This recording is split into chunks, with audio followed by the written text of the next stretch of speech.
Áno, ďakujeme veľmi pekne, ináč, že v sobotu, kedy ste mohli ešte ležať v posteli, ty už asi nie, ale tvoji rodičia určite áno, že ste ešte mohli teda oddychovať, alebo variť obed, alebo ísť sa prejsť v tomto krásnom počasí. Skrátka tých možností, ako využiť voľnú sobotu, bolo množstvo a že vy ste sa rozhodli, že využijete práve túto možnosť a navštívite Duálnu akadémiu, za čo vám teda veľmi pekne ďakujeme.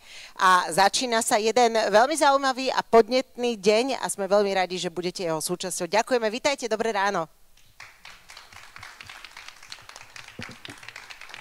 Ak dovolíte, my to celý tento dnešný deň budeme s dámami sprevádzať, s jednou dámou, ktorá sa pripája z Marsu takmer, Miška Musilová. Dobré ráno. Miška, počujeme sa aj vidíme? Áno, počujem, teda vidím vás a počujem vás, dúfam, že aj vy mňa. Dobré aj ráno. vidíme, aj počujeme. A vy ste kde teraz, Miška? Ja som v Amerike, v štáte Virginia. A vy máte koľko hodín? Teraz sú 4 hodiny ráno, preto je taká tma okolo mňa. 4 ráno a vy ste si normálne naštelovali budík a dole máte pyžamo oblečené? Tak polovične, hej.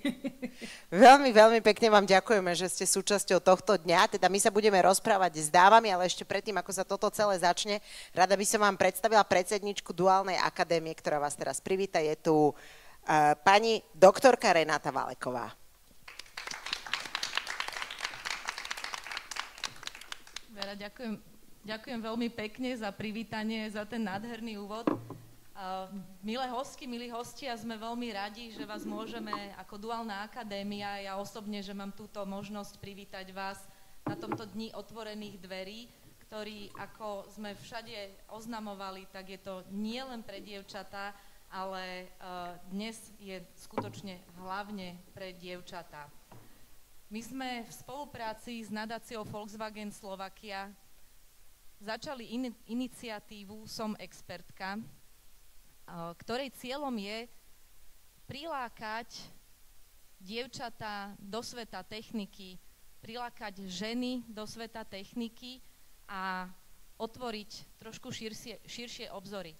A sme veľmi radi, že sme v rámci tohto dňa dievčat v duálke mali prísľub od týchto zaujímavých dám, ktoré sedia dnes na pódiu a ktoré budú dnes s nami na túto tému diskutovať.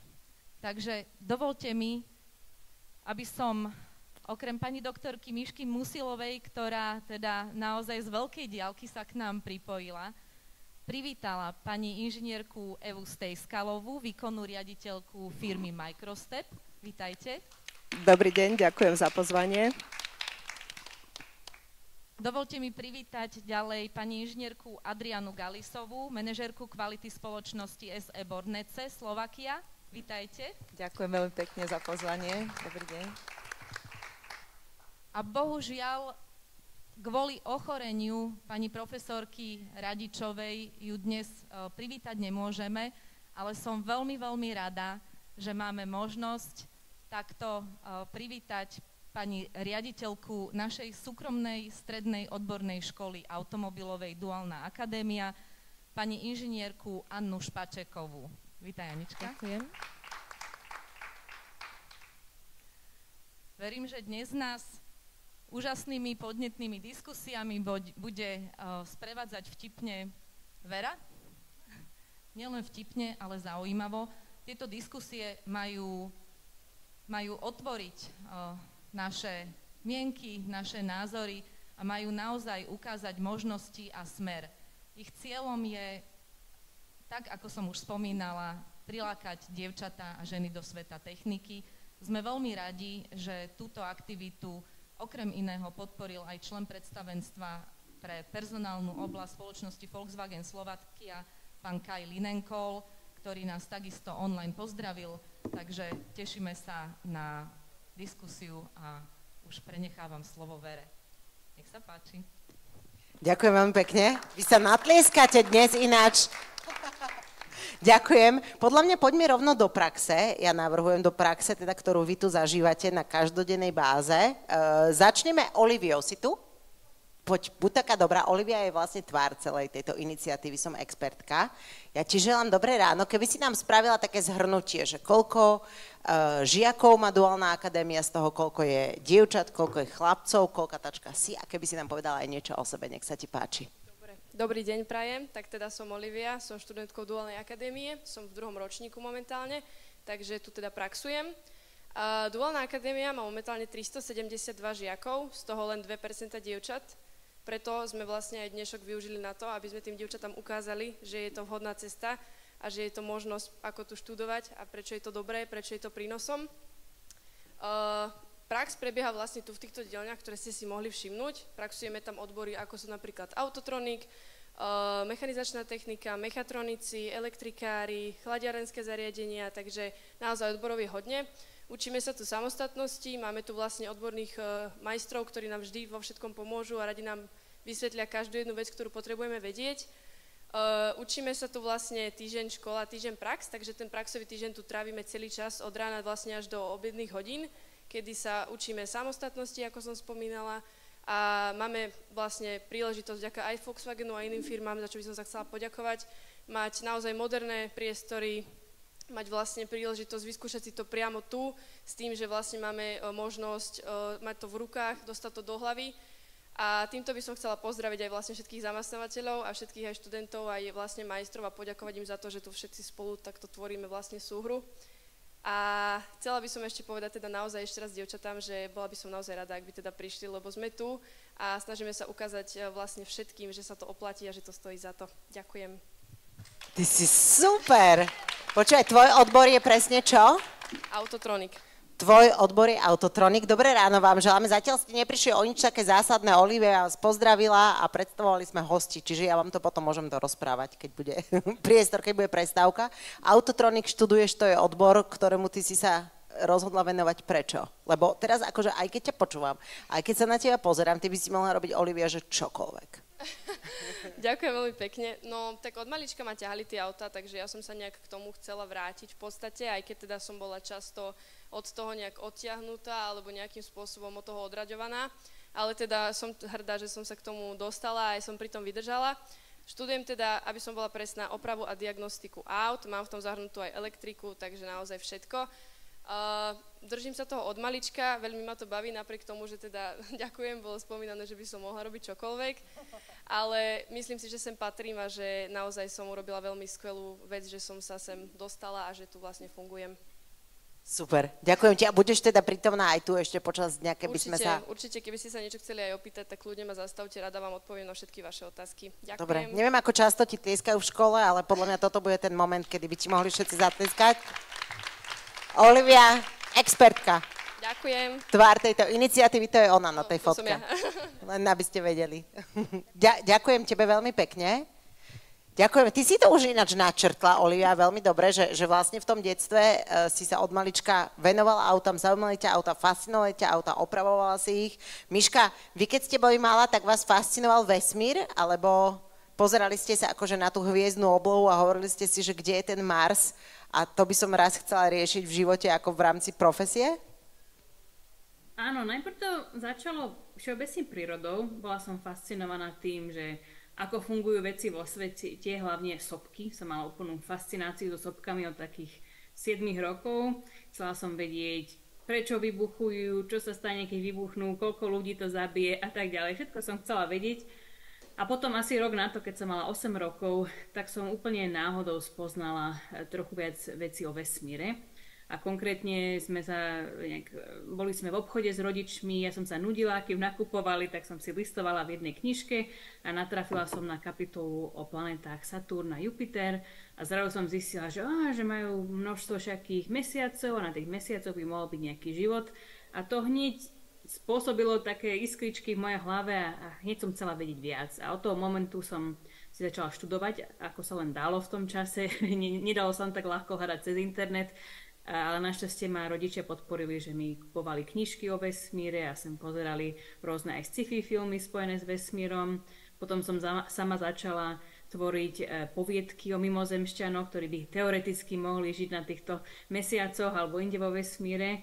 A tak vlastne hneď od malička som mala takúto vášeň, len potom už keď som bola tínedžer, tak som si tak uvedomila tú realitu, že študovať vesmírne veci nie je jednoduchá vec a hlavne treba na to aj nejaké financie a ideálne študovať niekde do zahraničia, teda aspoň v tom čase. Takže vtedy som začala tak váhať, že či pokračovať týmto smerom. A potom pri tom váhaní, čo vás ako podnetilo, alebo čo vás motivovalo, aby ste sa rozhodli, že predsa pôjdete týmto smerom? A čo vás odrádzalo? Tak by som povedala, to, čo ma odrádzalo, bolo teda najmä to, že som vedela, že musím ísť študovať do Anglicka alebo do Ameriky, lebo v tom čase to boli jediné miesta, kde sa dalo študovať niečo podobné vesmíru a teda hlavne, čo sa týka astrobiológie, hľadanie života vo vesmíre.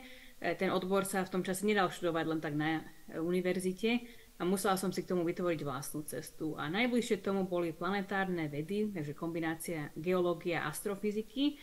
A to som najlepšie také školy našla len v Anglicku a jednoducho boli drahé a povedala som si, že tak rodičia mi nemôžu finančne v tomto pomôcť a sama by som si to musela nejako odpracovať a jednoducho nebola som si istá, že či to bude možné. Ale tiež ma podporovali členovia rodiny a ďalší, aby som si možno vybrala prácu, ktorá by bola jednoduchšia, ľahšie v nej zarobím, ľahšie v nej úspejem. A preto som do takých tých 15 rokov veľmi váhala, že akým smerom sa vydám. No ale v tom čase som študovala na francúzskom liceu a na tom liceu sa človek musí rozhodnúť práve v tých 15 rokov, či pôjde prírodovedeckou dráhou, takou humanitárnou alebo sociálno-ekonomickou. A tak večer predtým, než som sa mala rozhodnúť, som naozaj mala ťažkosti, lebo veľmi ma lákali tie prírodné vedy, ale rodičia a ďalší ma skôr veľmi motivovali, aby som išla na tú sociálnu ekonómiu, ale tým, že som osobne mala veľmi rada umenie a som pre tých mimozemšťanov, čo som vám spomínala v tých poviedkach, aj navrhovala oblečenie a tak ďalej, takže ja som takúto kreatívnu svoju stránku tiež dlhé roky rozvíjala, mala som záujem aj tej humanitárne vedy. Ale potom v ten večer moja mama išla do požičovne, v tom čase sa ešte požičovali DVDčka a tak ďalej, celkom populárne a videla film, ktorý si myslela, že by sa mi mohol páčiť. Volá sa Mimozemšťania z Hobin. Je to dokumentárny film od Jamesa Camerona, kde idú takými ponorkami do hlbín oceánov a nájdú tam všaké úžasné stvorenia, ktoré vyzerajú ako mimozemšťania, ale sú to tzv. Extrémofily, organizmy, čo dokážu prežiť v extrémnych podmienkach. A ako som to tak pozerala, tak hneď som si spomenula na všetky tie svoje vášne z detstva a povedala som si, že ak by som sa vydala týmto smerom, tak budem celý život sa venovať niečomu, čo naozaj ma baví a čo chcem robiť každý deň a nie možno venovať sa práce, ktorá mi síce vďaka nej niečo zarobím, ale nebude to niečo, prečo mám vášeň. A tak som sa v ten večer rozhodla, že idem tými prírodnými vedami, aj keď to bolo tak napriek rodine, napriek finančnej situácii. A vlastne od toho momentu som si musela na všetko sama zarobiť a cez štipendia získať možnosti študovať v zahraničí. A nakoniec sa to podarilo, ale vlastne znamenalo to veľa práce od tých 15 rokov. A za všetkým stal jeden film. Ja vám veľmi pekne ďakujem, tie poviedky, ináč tento storytelling vo vás stále je. Ako ste to rozprávali, je to normálne, som mala pocit, že chvíľku, že aj vy, že sledujem jeden film o vašom živote, ktorý možno, že raz aj bude natočený. Nevylučujem a ten scenár, ale napíšete vy, o tom som presvedčená. Ideme ešte stále spomínaním, alebo že čo boli vlastne tie atribúty, čo boli tie momenty, čo boli také tie hnací motor, alebo kto vás ovplyvnil v tom detstve, že ste sa rozhodli teda vydať týmto smerom.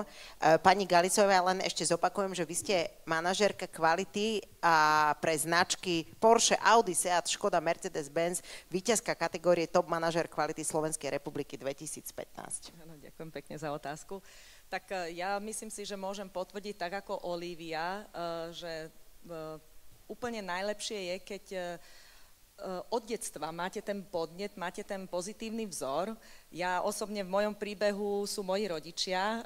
Môj otecko bol strojár, môj starší brat je elektrotechnik, takže pre mňa bolo úplne prirodzené pohybovať sa medzi kuchyňou mojej mamičky a dielňou môjho ocka a brata, kde sa tvorili rozličné zaujímavé veci ako nejaký malotraktor alebo rotovátor alebo nejaká nabíjačka na baterky do auta. A ja už som mala šancu tam pričuchnúť tej technike. Veľmi trpezlivo mi vysvetľovali, odpovedali na moje všelijaké zvedavé otázky a nechali ma vlastne niečo aj zostrojiť. A to tak vzbudilo vo mne taký impuls, že áno, toto je to, čo chcem robiť, má to význam, má to budúcnosť a týmto smerom chcem ísť. Potom samozrejme prišli tie prvé počítače, to bolo niečo nové, krabica, do ktorej trebalo niečo naťukať a vyšli úžasné výsledky a som si povedala, áno, tak idem na to. A keď tak spomeniem trošku možno z rodiny, tak samozrejme môj otec a braty boli nadšení. Mamička na mňa úplne skepticky pozerala, aj nedôverovala možno aj preto, lebo také isté spoločenské konvencie aj v tej dobe tak nedávali nejakú šancu tým dievčatám a tá rola dievčat bola akýmsi spôsobom tak predurčená v spoločnosti a častokrát bola takou brzdou pre dievčatá. Ja som si povedala, nie je to... Tie stereotypy. Áno, tie stereotypy. A tak som si povedala, nie, no ja idem do toho a vybrala som si elektrotechnickú fakultu, štúdium mikroelektroniky a urobila som dobre. Dostala som sa do sveta vedy a techniky, objavovala som elektróny a myslím si, že tento svet, pochopila som fyzikálne javy, ma viedli ďalej a ďalej a som veľmi spokojná a šťastná a môžem každému odporučiť sa vnoriť do takéhoto sveta. Lebo teda je to svet, ktorý vás fascinuje a v ktorom sa cítite naplnená. Potom som sa dostala do automotív, to je zase celkom iná oblasť, kde my konkrétne vyrábame káblové zväzky do aut veľmi sofistikovaným spôsobom a pre veľmi významné značky, ako ste spomenuli. A tam sme vedeli, že to je niečo, to sú žily auta, ktoré vzbudia to auto k svojmu životu a my ako vo firme hovoríme, máme meď v našej krvi, ktorá nás teda, to stále hovoríme aj s našou pani riaditeľkou, že tvoríme niečo, čo naozaj rozhýbe svet. A myslím si, že tam som sa dostala do odboru kvalita a tá kvalita je v tých autách veľmi dôležitá, aby to fungovalo spoľahlivo, pretože niekedy závisia od toho aj naše životy. Takže, a teraz obzvlášť, keď hovoríme o autonómnych autách, o tejto sofistikovaných riešeniach, takže je to niečo fascinujúce a zaujímavé, takže som rada, že som tam, kde som. Fascinujúce, ako sa to neustále mení, ako je to naozaj... Áno, rozhodne. Pani Stejskalová, vy ste spoluzakladateľka a výkonná riaditeľka inovatívnej slovenskej firmy Microstep, ktorá sa venuje výskumu, vývoju a výrobe CNC centier alebo CNC centier na delenie materiálu plazmou a laserom. Zariadenia Microstep prevádzkujú zákazníci v 58 krajinách sveta. Áno, už je to v 60 krajinách sveta. Od včera?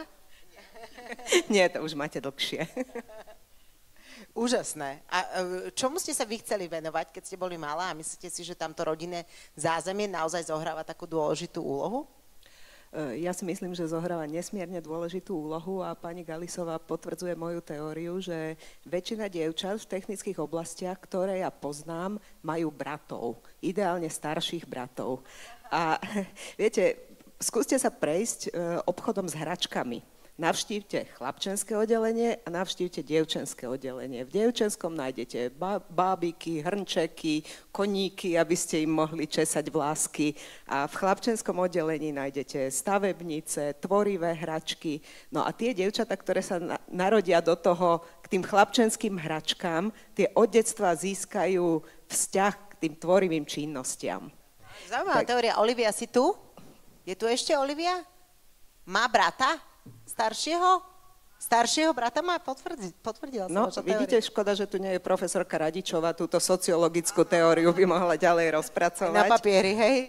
A druhá vec je, že napríklad v našej rodine ako nebol priestor na tieto rodové stereotypy, že u nás aj otec navaril, mama navarila, otec upratal, takže ja som sa s týmto nejako nestretla.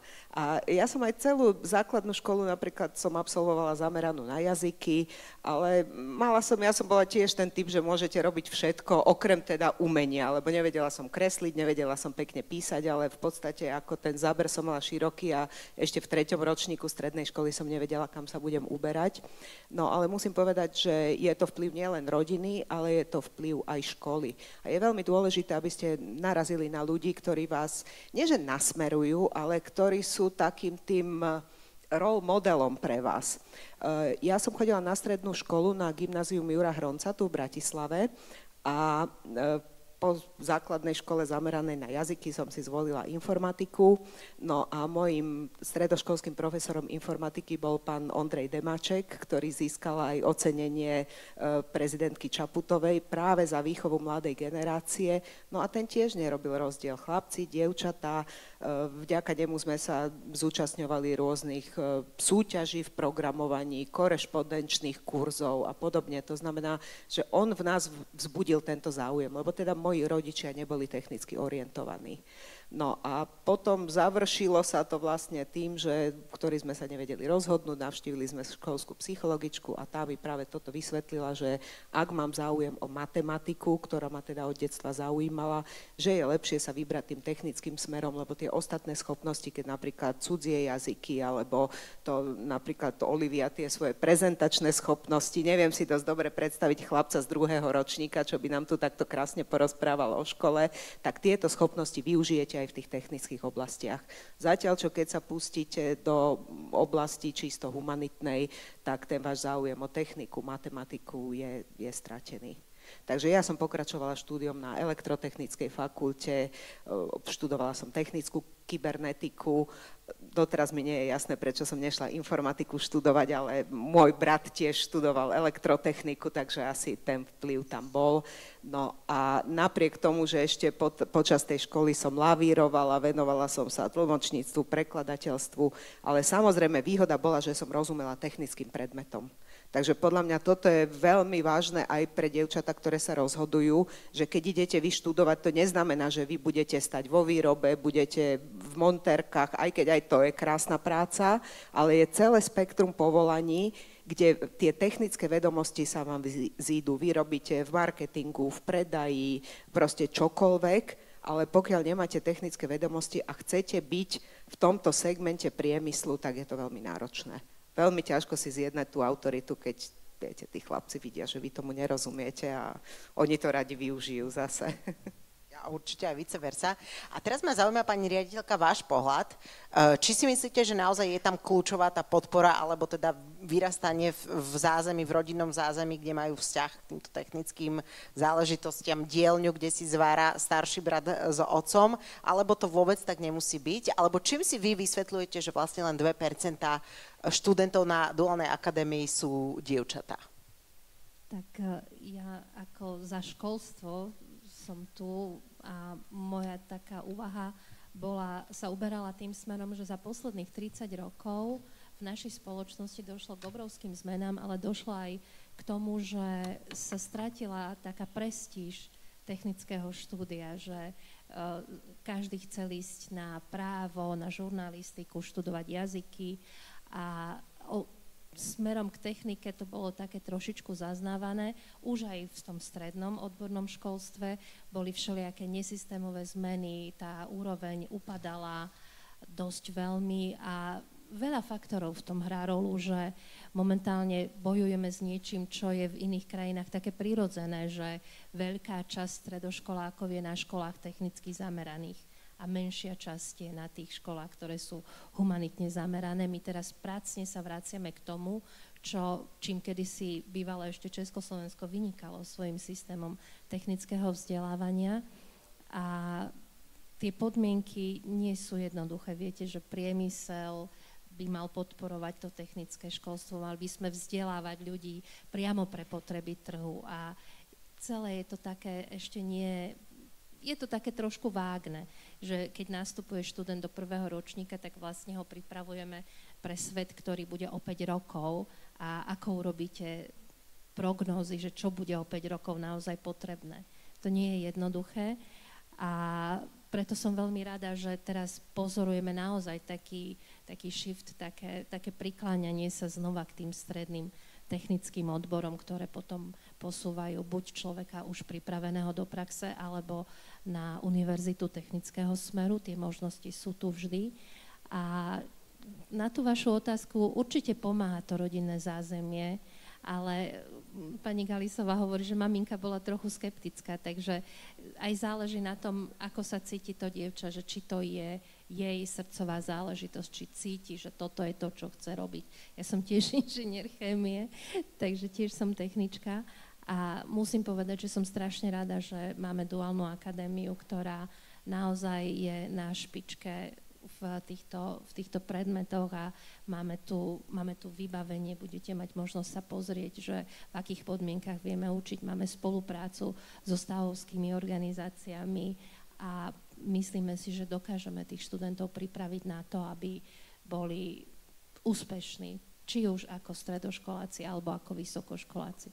Ale tak Olivia pri rozoberaní prevodovky strčí do fvačku celú skupinu autotronikov a máme také pozorovanie, že tie dievčatá naozaj pozitívne ovplyvňujú atmosféru v tých triedách, kde sú, viete, čisto chlapčenský kolektív, sa správa inak aj sociologicky, ako keď tam je aspoň 1-2 dievčatá, že sú, tak tá atmosféra je určite jednoznačne iná, takže to je taký prínos dievčat v technike. A určite nie len teda spoločenský, alebo teda sociologický prínos dievčat v rámci duálnej akadémie. Celá táto iniciatíva sa volá Som expertka, aj preto sme sa tu dnes stretli, za ktorou stojí a ktorú podporuje nadácia Volkswagen. Ja by som veľmi rada teraz, je tu Lenka? Je. Lenku Michalik-Holešovú poprosila o pár slov. Ja vám želám dobrý deň, že prečo ste sa vlastne ako nadácia Volkswagen rozhodli, keby ste prišli sem, keby ste boli taká dobrá, rozhodli podporiť túto iniciatívu. Prečo je to pre vás dôležité z vášho pohľadu? Dobrý deň všetkým. Ďakujem za túto otázku. Akože nadácia Volkswagen Slovakia vznikla v roku 2008 a jednou z jej takých prvých tém už vtedy bola podpora technického vzdelávania. Čiže technické vzdelávanie podporujeme v nadácii v podstate od nepamäti. A keď vznikla duálna akadémia, tak automaticky časť podpory išla práve na podporu duálnej akadémie a keď to bolo niekedy asi minulý rok, keď si dobre pamätám, prišla vlastne kolegyňa Renátka Valeková z duálnej akadémie, že máme takýto projekt, ktorým by sme chceli pritiahnuť viac žien k štúdiu techniky. A to nemusela hovoriť dvakrát, pretože ja ako sama žena veľmi vnímam aj tým, že pracujem vo Volkswagene Slovakia, kde je naozaj takmer 90% mužov v našom kolektíve a presne vnímam, že občas treba podporiť tie ženy v tom, aby mali rovnaké možnosti ako tí muži a preto tento projekt hovorím, ani sme sa nemuseli nejako dlho dohadovať pri prvom stretnutí, slovo dalo slovo a vnímame naozaj tú dôležitosť toho pritiahnuť viac dievčat do tej techniky a verím, že potom aj k nám do Volkswagen Slovakia. Ďakujem veľmi pekne aj za vaše slova, aj za to, že ste tu, aj za to, že teda podporujete túto iniciatívu. A teraz čas nám ukazuje, že by sme mali spraviť takú krátku prestávku. Áno, 10 hodín 30 minút, je tak? Dobre hovorím. 10 hodín 30 minút, čiže dáme si takú krátku, mám tu napísané prestávka občerstvenie, čiže to je pre vás pripravené, rovnako sa môžete stretnúť so zamestnávateľmi, ktorí sú tu, je tu kapela, ktorá sa volá Poison Candy a keby ste sa náhodou stratili, zabludili, je tu veľmi veľa študentov, ktorí vás radi vrátia naspäť na tú cestu, napríklad aj sem, kde sa stretneme opäť o 10. hodine a 50. minúte, aj s dámami, aj s Myškou a budeme pokračovať v debate. Tak teda ďakujem, že ste tu a tešíme sa na vás o 20 minút.